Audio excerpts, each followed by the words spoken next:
Design your calendar for the life you want. So let's review our calendar and finalize travel dates, spring break plans, birthday plans, and projects that I have ideas for, and work in some craft room organization. Hi everyone, Patti here. I will use my typed up page of months and weekly nomenclatures. Those are working good and gives my planner a nice finished look.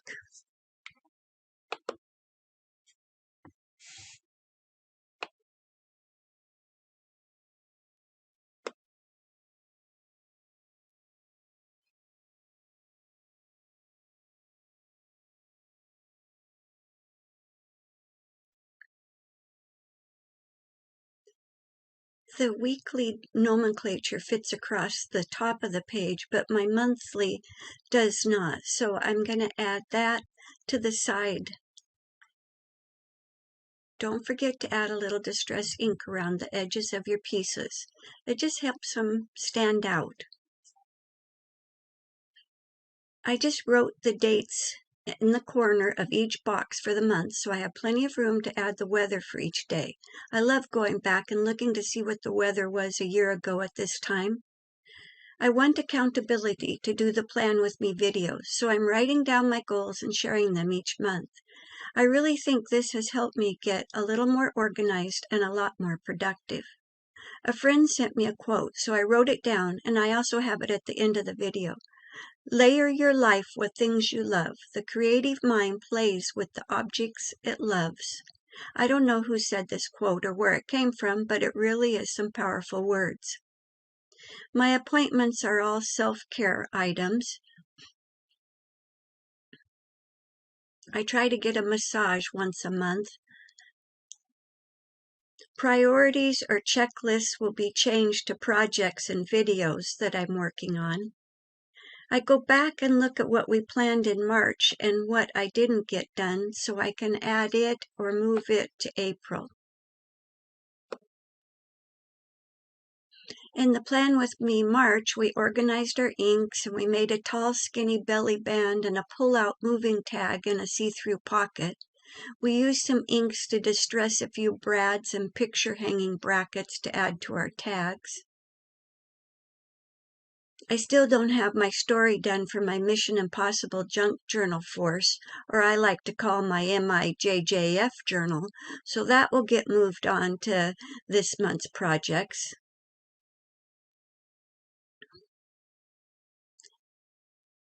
Inspiration is coming from Darcy at Darcy's Mixed Media. She made some digitals for me with my watercolored flowers and mushrooms, which I've made a journal, Patti's Garden, and a giveaway folio, which I will list in the description. This sheet is a work in progress all month, so I will keep adding to it when new ideas come up.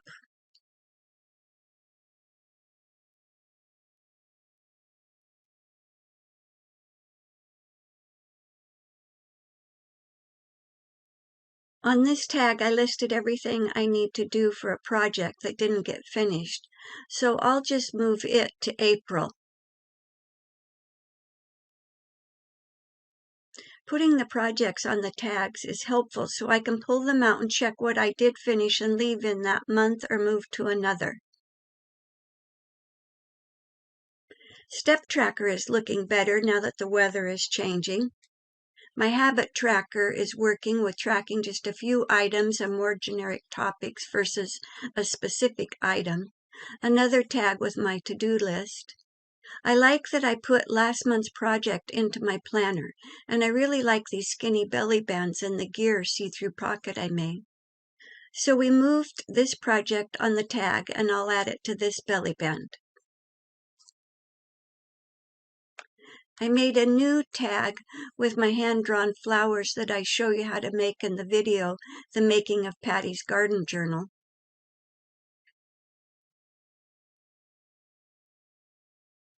Which brings us to this month's Let's Make a Specimen card with the digitals from Darcy that she made me.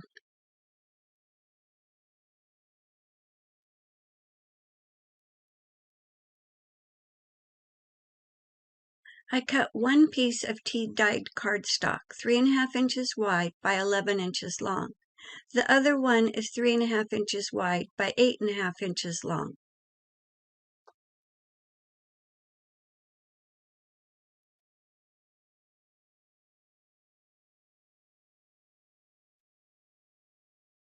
Fold in half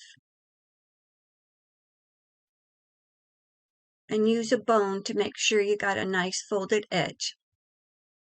I found a circle die cut that will fit the flower that I cut out of the digitals.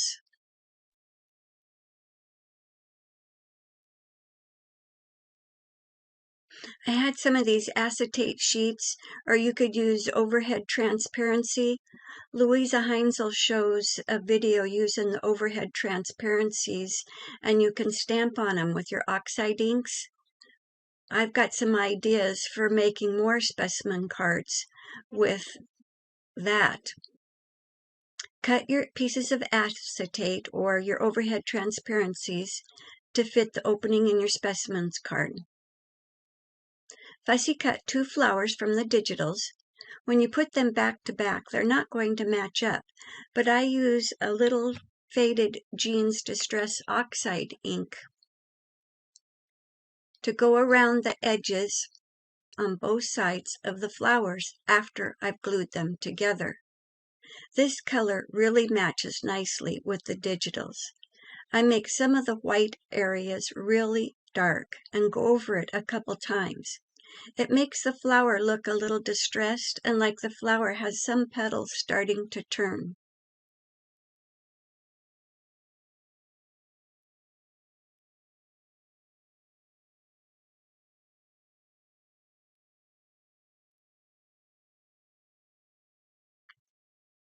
I just blended that right into the white areas on the flower and right around in the flower.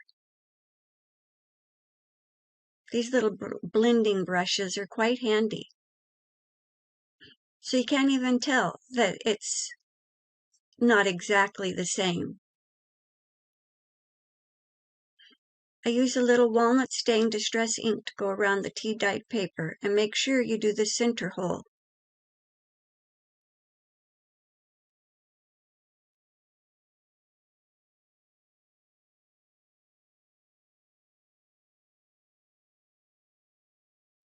I add a few stamps onto the specimen cards using archival ink and black, randomly stamping them. I do like to use one that has a date and one that says figure 1, 2, and 3. That goes well with a specimen card. I go all the way around the card with stamps going different directions.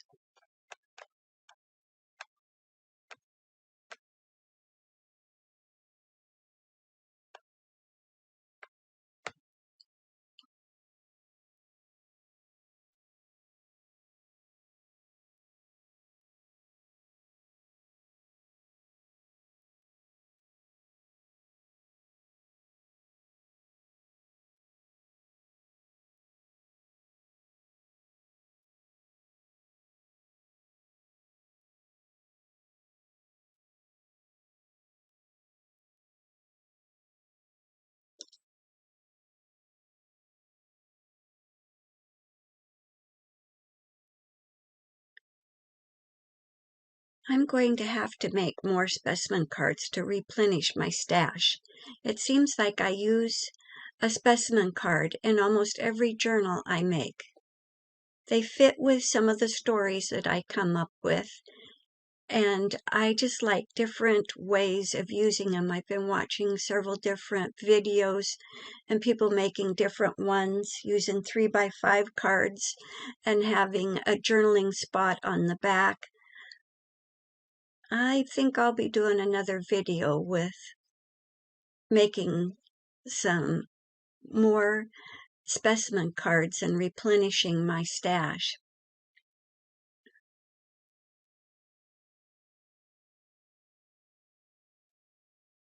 I do this to both sides of the specimen cards. These will go into a pocket and can be pulled out so you can see both sides when finished.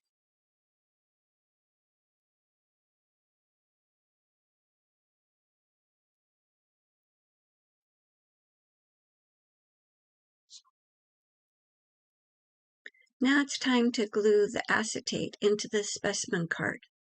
Don't add too much around the hole or it will seep into the clear area, and we don't want that. Our glitter glue does dry clear, so that's good just in case it does seep.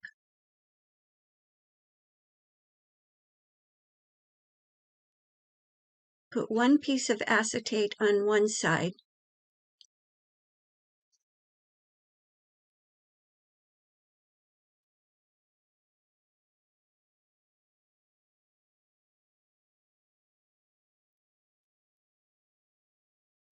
Add your flour and add a little more glue around the top flap to glue down the second piece of acetate.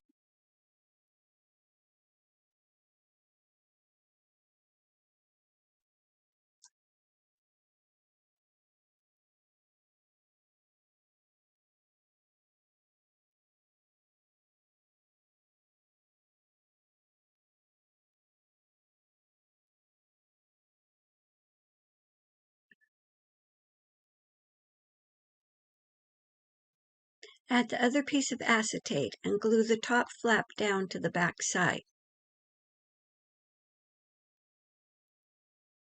Smooth out, making sure to adhere all the edges. That's looking pretty good. I do add a few paper clips to make sure all of the edges stay adhered, or you could weigh it down under a couple books.